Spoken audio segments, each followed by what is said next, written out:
Hi, I'm Raquel Robinson, and I'm here at the delegation of the European Union to Jamaica, Belize, and the Bahamas, where the EU, in collaboration with Jamaica, is showcasing their digital accelerator. Co-chaired by the Government of Jamaica and the European Commission, in collaboration with the Government of Trinidad and Tobago, the policy dialogue seeks to define concrete EU digital cooperation opportunities in the lead-up to the 2025 CELAC EU Summit. The region's distinct geographical characteristics, cultural diversity, and heightened vulnerability to natural disasters requires specific considerations when looking into digital solutions.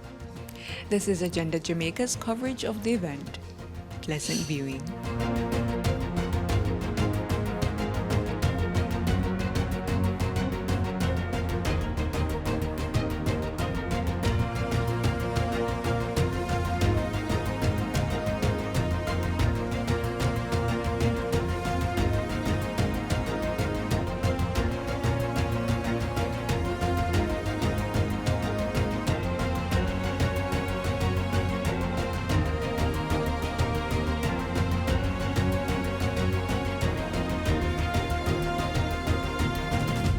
Welcome to you all. Good morning, and ladies and gentlemen. It's really a pleasure to welcome you all in this press conference following yesterday's very successful event, an inauguration of the EU-LAC Digital Alliance high-level dialogue in the Caribbean. I would like to thank again the government of Jamaica for its hospitality and for hosting this important gathering.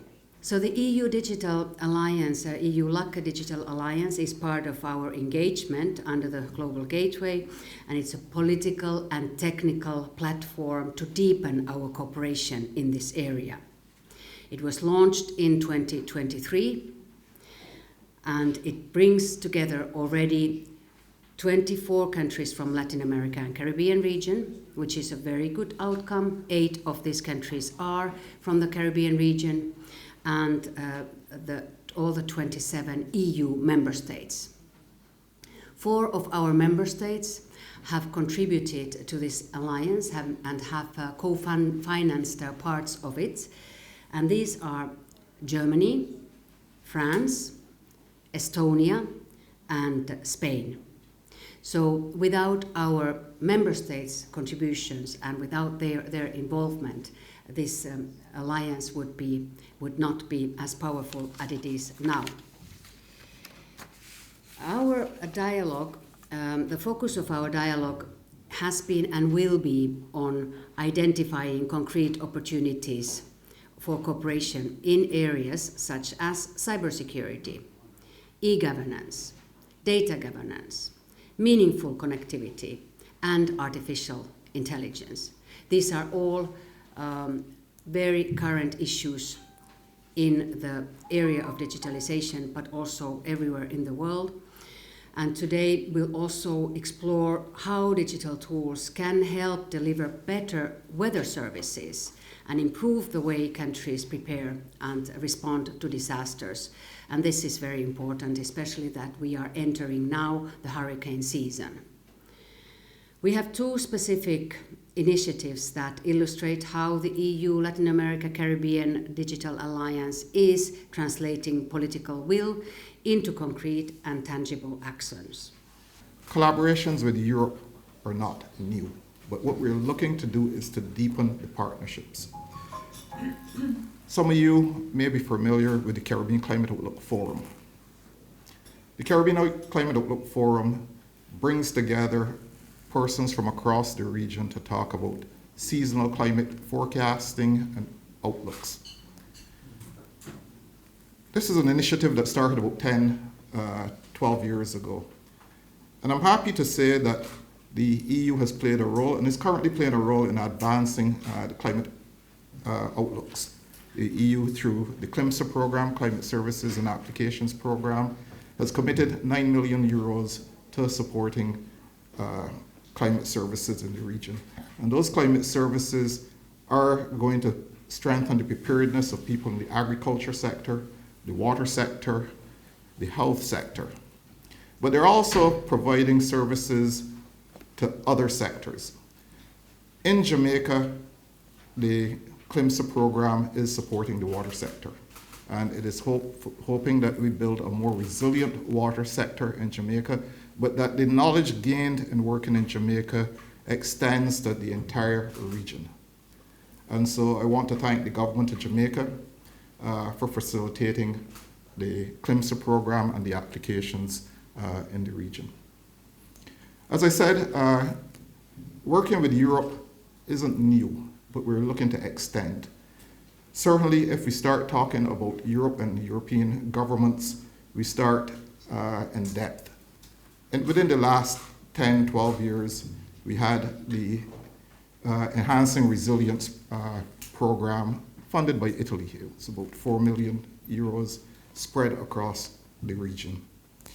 And it started us to build more comprehensive early warning systems and data integration systems under the Caribbean Directory platform. We also talk, apart from CLIMSA, we start talking about CRUISE, Caribbean Risk Early Warning Systems. CRUISE has a significant European support, financially and technically. And as we start to build on these programs, we start to talk about research as well. And so we talk about what is now called the Eureka program, which centered on building, and let me just take half a step back and say, global climate is influenced heavily by the climate of the tropics. And so if you don't understand the climate of the tropics, you have a problem with predicting global climates. And so the region is providing significant support with regards to understanding the climate of the tropics, but also how it feeds into global climate. And we have been doing a lot of that work with European institutions as well. I am from the Dominican Republic, and it's a pleasure just to be here and receive the hospitality of the Jamaican people. So in those terms, the EU-LAC Digital Alliance is a really great opportunity for the countries in the Caribbean. Why? Because if you see the press that you have, says that we are in the region different geological characteristics, and also we have diversity of culture. But the things that we have together is much of the weather impacts in all the countries in the Caribbean get effects. The hurricanes, the drought, the extreme rain. So for that, this opportunity that we have to estrange the friendship of the partnership with those is really high for our countries, especially for mine, because we are that, Jose Marti says, in the same way of the sun. So it's the same way of the hurricanes also. And all the countries in the Caribbean get impacted with that. So we have access to Copernicus and some of the information that provide, and also for hurricanes develop and to see how the dust is impacting, changing our environment is really useful to us to predict on time that impact. So be here is a good opportunity to every one of us to make a deep partnership. If you don't have, just start and do it, because this is the best way that we have to start improving our early warning system. What do we bring to this partnership? Of course, David has already mentioned several of those programs that already provide an excellent framework for collaboration. So we bring Copernicus, but we bring, in generally, Europe brings world-leading expertise in weather forecasting and climate prediction. In particular, with a relatively recent initiative that complements and builds on Copernicus when it comes to climate change, operationalizing climate information and boosting climate change adaptation efforts.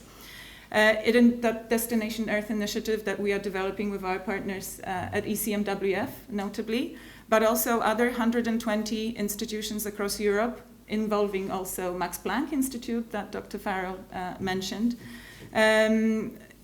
focuses on building the digital twin of the Earth system, which is basically a unique information system that, as I said, operationalizes climate change and allows us to boost our resilience and adaptation efforts.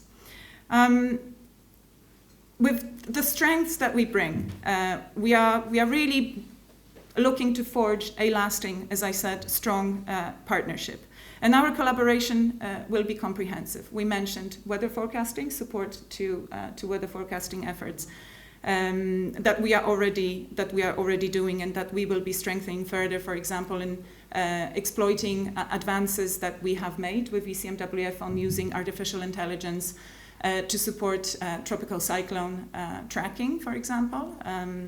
That is, of course, an area of very high interest in the region. Then our collaboration will look towards the long-term development based on Destination Earth, towards developing digital twin capabilities for the region to support informed decision-making for climate change adaptation across different sectors in the region. It can be energy production, food production, health, what have you. All the sectors of our society are impacted by climate change, and this is what we are looking at. Today's just not about showcasing a program, it's really showing when good ideas come together and meet great partnerships, that our region really takes a deliberate steps towards a digital future. I'm wearing two different hats today. First, as a representative of the implementing consortium behind the EU-LAC Digital Accelerator. This initiative is led by Tecnalia, working in close partnership with Octantis, the IESE Business School, Wyra, Tecnalia Colombia, Expertise France, the European Business and Innovation Network, the European Business Angel Network, and IDB Labs. Together, we are working to connect innovation ecosystems across Europe, Latin America, and the Caribbean in meaningful and practical ways. Given that Caribbean Export is responsible, leading the accelerators programming here in the Caribbean, I'm here representing the consortium because I was the closest one. I also speak to you in my role as Deputy Executive Director of Caribbean Export Development Agency, the region's leading institution on private sector development. Our work is grounded in strengthening business competitiveness with a sharp focus on digital transformation and the green economy transition, two of the most critical pillars for us in building a resilient and future-ready Caribbean. For us, digital transformation is not a buzzword. It's a fundamental shift that touches every sector of our economy, from manufacturing to finance, from agriculture to the creative industries. We are here today to talk about the accelerator and what that means, particularly in what has been done in the Caribbean to bridge that digital divide and bring us closer to Europe and Latin America. We'll be working together towards developing them even further. So as Dr. Farrell said, this is not about simply integrating a finished product. This is about working together on advancing those technologies further. And there is obviously an underlying capacity building in terms of technology know-how, technology expertise element that is important in that kind of partnership. This is how I would address this. One of the things that we've recognized when we began implementing the accelerator in the Caribbean is that most startups don't lack ideas, they lack capital. The EU-LAC Digital Accelerator offers a fantastic opportunity, access to world-class partners, expert mentoring, and connections to corporates. But the reality is that some startups, especially in our region, simply aren't positioned to fully develop solutions without upfront support. They need financial backing to prototype, test, and scale. When we started to work out here, we found a truly receptive partner in the Big E team at the Development Bank of Jamaica. They immediately understood both the potential of the accelerator and the structural barriers facing many local innovators. From our first conversations, they saw complete alignment with the Big E mission, and they've been incredible partners for us here in Jamaica, open, responsive, and determined to make innovations work for Jamaican entrepreneurs. It's my honor to participate this morning at this press briefing to share what we believe is truly a groundbreaking partnership that the Development Bank of Jamaica has forged with the Caribbean Export Development Agency that was made possible through the EU-LAC Digital Connector. Now, as mentioned earlier, the Development Bank of Jamaica and Caribbean Export Development Agency executed an MOU, and the purpose of this was to pilot an ambitious joint initiative, the Corporate Venturing Pilot Program. The program is aimed at encouraging the private sector to participate more in the entrepreneurial ecosystem, fostering partnerships between corporations, startups, innovative companies to solve actual corporate challenges. This game-changing partnership with CEDA will leverage the EU-LAC Digital Accelerator, which facilitates collaborations between corporates and startups across Latin America, Europe, and the Caribbean. This is more than a financial program. It's all about building a culture of innovation, which is so important, where established companies can access new ideas and where startups can gain critical industry insight, experience, and of course, their market validation for their proof of concept. Through this model, we aim to tackle real-world business challenges and create scalable solutions developed by Jamaica's most promising innovators, of which there are many. This is not just about a funding initiative either. It is the beginning of a cultural shift, one that we believe that innovation is no longer viewed as the domain of a few, but a collaborative engine for national transformation in Jamaica. By creating new opportunities for job creation, investment, we hope to see the continued growth through this program. Now, a little bit about the EU-LAC Advantage. This pilot is being launched through the EU-LAC Digital Accelerator, which connects startups and corporates, as I mentioned, under a framework that CEDA, through its partnership with Technalio, will provide mentorship, coaching, and training up to the value of EU 30,000 in-kind support. While the DBJ will offer grant funding of up to $50,000 per company, enabling the Jamaican startups to design, develop, and implement tech-enabled solutions for their corporate partners. Now, there are three expected outcomes that are powerful from this program as we anticipate. The first, enable Jamaican startups to offer services internationally. Two, introduce local corporates to the corporate venturing model as a tool for internal innovation. Three, strengthen the financial support ecosystem for startups at a critical growth stage, which is so important and necessary at this time. So over the next year, we anticipate that our corporate venturing program will support up to 5 Jamaican innovative startups to develop and implement solutions with these grants. Ladies and gentlemen, this initiative is fully aligned with the mission of the Development Bank of Jamaica, which is to facilitate sustainable economic development by supporting entrepreneurship, innovation, and of course, business growth.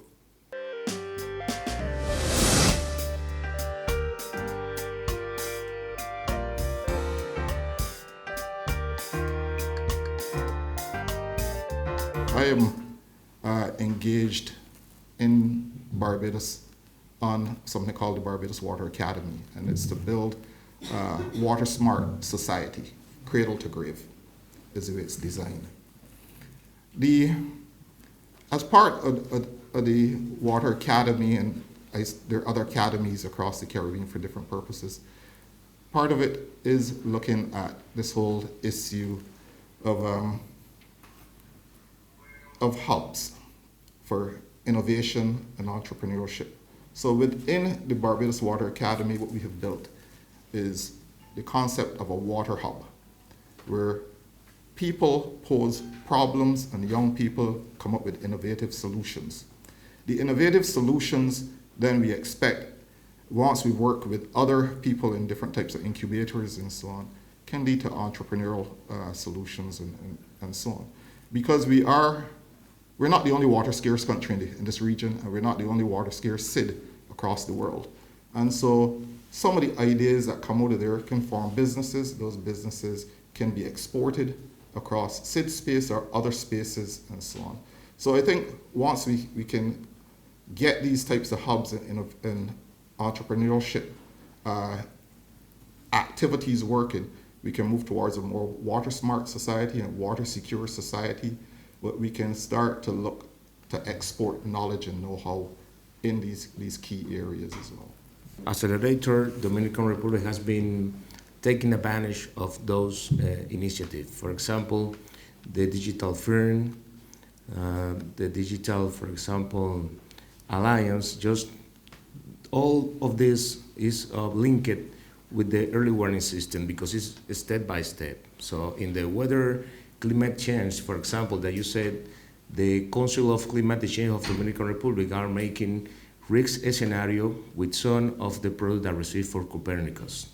So you need to know that Copernicus is a high resolution satellite that have between 10 to 60 meters of resolution. So that could make better have in real time, for example, to see the areas and also to forecast what you will have in the future. So with other tools of the EU provide, for example, the weather forecast and so stational forecast, you could have in your mind what's going on with the temperature, how it's going to increase, and you can make a scenario risks for those areas vulnerable. So it's a really good tools that they are providing to us. So, and the end is that the communities get that information on time. So, thank you.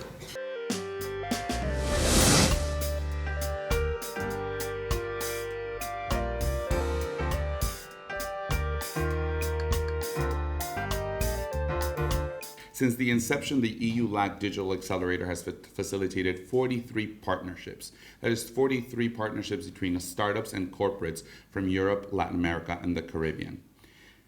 These aren't expressions of interest. They're actually operational partnerships. They're moving forward, developing proof of concepts and new digital products and tackling business challenges. Out of these, several now include Caribbean firms. Companies from Jamaica, the Dominican Republic, and Trinidad and Tobago are actively participating in these 43 partnerships. We're seeing early signs of a shift, one that places the region firmly within the global open innovation movement. Let me highlight something important. The EU-LAC Digital Accelerator is a vibrant community that is exceeding right now around over 2,000 startups, corporates, and business supporting stakeholders. The major bulk of these numbers are close to 1,500 startups from all over the three regions, as well as close to 300 corporates. When looking at innovation challenges that have been tackled by the accelerator, Europe has generated around 142 of these corporate challenges. Latin America has led with 146, and the Caribbean has brought in around 28 challenges to date. Now, I know and I understand that the number seems modest on the surface, but it's actually a meaningful indicator on the regional buy-in. The trend is positive and moving forward. But with this meaningful shift, we have to recognize that many of our startups are still maturing technically. Many of our corporates are also just getting to know what is open innovation and really not just thinking it about as the other IT department. So this is why the EU-LAC Digital Accelerator is helping to facilitate that value in the Caribbean with both startups and corporates. To make the accelerator truly work for the Caribbean, we've launched Digital Connectors Jamaica, a fully fledged targeted program combining in-person and online engagements.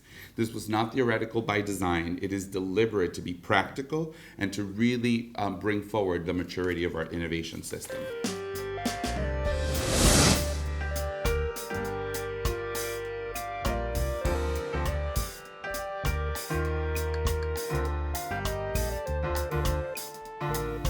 Bridging the digital, start again.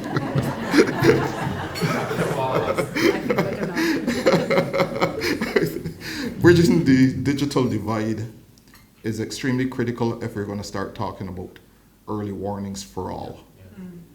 Because early warnings are being delivered digitally. And so to build an equitable society where everyone gets critical information means that bridging the digital divide is not simply a choice, it's a necessity for everyone to be able to get information timely and that is relevant to them.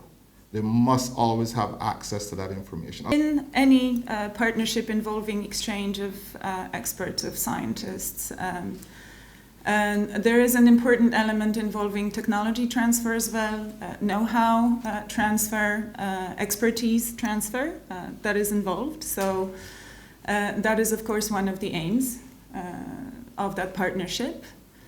Leveraging European advances in artificial intelligence, for example, means as well that these advances themselves, but together with the expertise that is involved and the know-how that is involved, will be made available here in the region as well, and we will be working together towards developing them even further. So, as Dr. Farrell said, this is not about simply integrating, a finished product. This is about working together on advancing those technologies further. And there is obviously an underlying capacity building in terms of technology know-how, technology expertise element that is important in that kind of partnership. This is how I would. We're hearing a lot more today than we even knew before, we knew that there was this program. We know that the European Union has always been active partners with us in the Caribbean. And even in Jamaica, there are some programs we've had that we know we've been benefiting from EU support. And so today what I've been hearing has been just an addition to all of that to show that they will continue, and not just continue their partnership, but they will extend their partnership even further with this program, digitization and all that is encompassed in there. We heard a lot of talk about weather forecasting, weather warning, building early warning capacity and systems. And that is very important to us in the Meteorological Service in Jamaica. That's something we've been pursuing under the various mandates, whether it's the mandates that are from our own government here, or it might be wider mandates like the United Nations mandate for early warnings for all, or the other mandates that come under, these various programs, and the National Development Program, etc. So we know that we have a responsibility to build our capacity, to increase our footprint where it has to do with our building of early warning systems, or improvement in forecasting, or development of warning systems.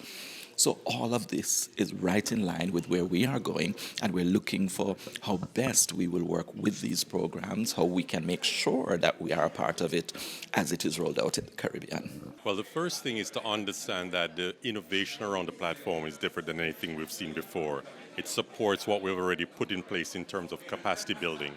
So the most important thing that was missing before this for the ecosystem is to bring entrepreneurs into real-world environments with corporates that are established, that are then able to give them an opportunity to solve real-world problems.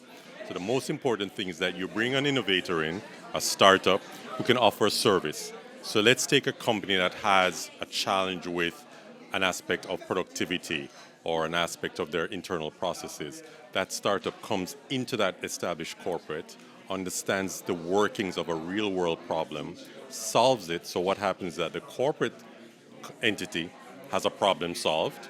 The startup gets real-world experience, which gives them an opportunity to expand on their experience and offer the services outside of Jamaica, because they'll be able to say, we have transformed a process, we have transformed some area of a business that's a real challenge, and that is where I think that real-world intervention comes in a very different way than what we've been doing. The Development Bank has been primarily seen as just really a funding support, and we believe there's more to development and scaling companies than just providing loans. So we think that by working with our partners through the EU and Caribbean Export Development Agency, this collaboration works where all of our respective domiciles can come together with one platform for the benefit of all. The Meteorological Service, our basic role is to do monitoring of what is happening in the region, and especially in Jamaica with respect to the island, how weather systems, hydrometeorological systems will impact us in Jamaica. So we're constantly monitoring, and that is really because we know that we need to ensure that lives and properties are safeguarded. We have to become a resilient people. Climate change is something that has been happening. We've seen the impacts of climate change. And because of that, we always must ensure that the information comes to us, and then we are able to translate that information into our forecasting and our warning, so that our peoples will know what needs to be done to ensure that they are safeguarded. Building their resilience is primary on our agenda. And so, we constantly have that in the back of our minds, and any program that will assist us to build our capacity to help our people is what we latch ourselves onto. The future is fast approaching, and Jamaica, in collaboration with the EU, is ensuring that all hands are on deck to ensure a sustainable future. I'm Raquel Robinson, and on behalf of the team here on site, this has been Agenda Jamaica's coverage of the event. Thank you for watching.